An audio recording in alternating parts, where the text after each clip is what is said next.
A few years ago, keeping your family safe meant avoiding sketchy websites and ignoring spam emails. The threats were passive. You had to actively click on something dangerous to get hurt. Today, threats are active. Scammers use artificial intelligence to hunt specific families, pulling data from social media and public breaches to craft highly personalized attacks. The Federal Trade Commission tracked losses from imposter scams for adults over 60. In 2020, losses sat at $55 million. By 2024, they hit $445 million. That massive vertical spike directly maps to the public release of generative AI tools. For decades, the best advice for navigating the internet was to trust your eyes and ears. If someone sounded like your child or looked like a trusted authority, you believed them. That rule is now obsolete.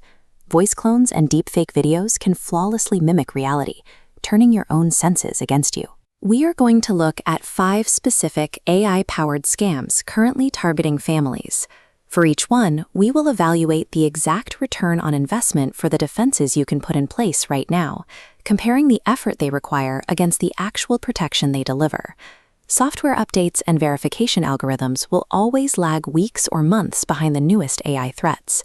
To survive the modern web, you cannot rely entirely on a technical safety net. You have to build procedural resilience into your daily life. The first threat is the AI voice cloning scam. Attackers scrape a few seconds of your child's voice from a public video, like a TikTok or a sports highlight. They feed it into an AI tool that perfectly recreates their tone and natural rhythm, and then they call you, fabricating a frantic emergency to demand immediate money. The most effective defense here is completely offline. Your family needs to establish a safe word. This is a random phrase, like purple octopus, that you agree upon in person and never type into a text message or post online. If you receive a terrifying call from someone who sounds exactly like your child, you ask for the safe word. If they cannot provide it instantly, or if the line suspiciously cuts out, you have immediate, foolproof verification that the caller is a machine. There is a strict trade-off here.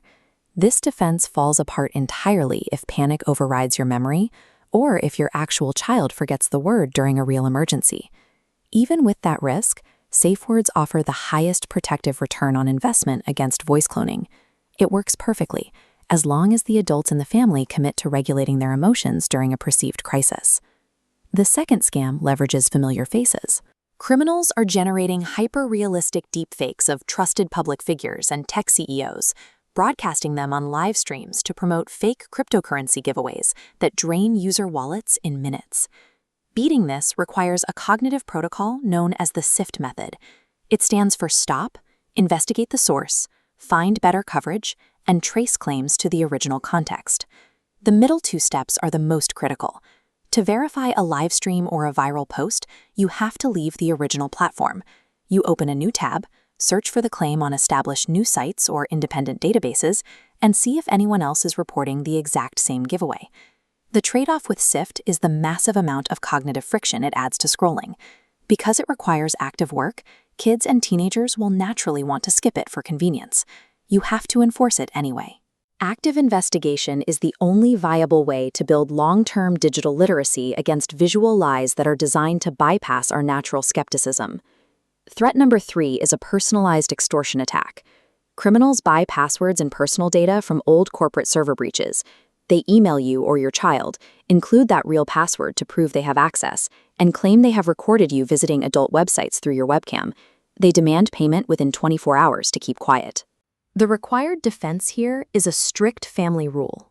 Pause, delete the message, and do not respond. More importantly, this rule must be backed by a non-judgmental, open-door communication policy regarding internet use. By ignoring the email, you starve the scammer of the only weapon they actually have: urgency. If you reply, you confirm the email address is active, which only invites further harassment. This defense is entirely dependent on trust. If a teenager receives this email and fears they will be punished for their browsing history, they will hide the threat from you and attempt to pay the extortionist themselves. Defeating modern digital extortion means families must prioritize psychological safety over strict discipline. Your kids need to know they can bring a terrifying email to you without facing an interrogation. Fourth on the list are AI content farms. These are automated networks that generate thousands of misleading, clickbait articles every day, designed solely to hoard your attention and collect ad revenue. To counter this, parents often install AI-powered browser extensions. These tools sit in the background on the family computer, scanning the text of websites to identify highly biased language or known malicious domains. The appeal is obvious. You get automated flagging of sketchy websites with zero daily effort from the user. It happens passively, right in the browser window. However, these extensions create a dangerous false sense of security. Social media companies frequently strip the metadata these tools need to work, and the extensions are completely blind once your child opens a closed app like TikTok or Instagram on their phone.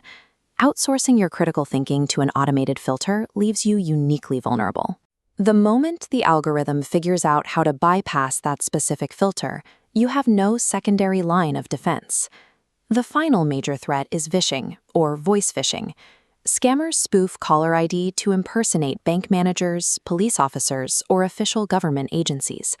They use aggressive, authoritative tones to demand immediate payment or sensitive account details to resolve a fake crisis. The required input from you is to train your family to adopt a zero-trust attitude. If a call is unexpected and urgent, you must immediately hang up the phone. Then you execute a manual callback. You look up the official phone number for the bank or agency on your own, dial it yourself, and ask the representative if there is actually a problem with your account. The trade-off is social friction. This protocol forces you to violate polite social conditioning, actively hang up on someone who sounds important, and potentially delay a legitimate communication. Actively offending a caller is a highly acceptable price to pay. It instantly shatters the psychological urgency loop the attacker is relying on to steal your money. Software companies are locked in an endless arms race, building tools to block bad data. But scammers are bypassing the software entirely by targeting human psychology. If you are short on time or anxious about complex technology, you can still secure your household today. Focus entirely on the offline protocols. Establish your family safe word, and enforce the hang up and call back rule for unexpected phone calls. These procedural defenses offer an incredible return on your time. 5 minutes of initial conversation around the dinner table yields a lifetime of baseline protection against highly sophisticated attacks. If you prefer to optimize your setup, install the browser extensions to catch low-level content farms, but you must understand they are just training wheels. They do not replace the active cognitive work required by the SIFT method. The families best positioned to survive the AI era are not the ones buying expensive software. They are the ones building a culture that normalizes pausing, verifying outside sources, and keeping communication open when things go wrong.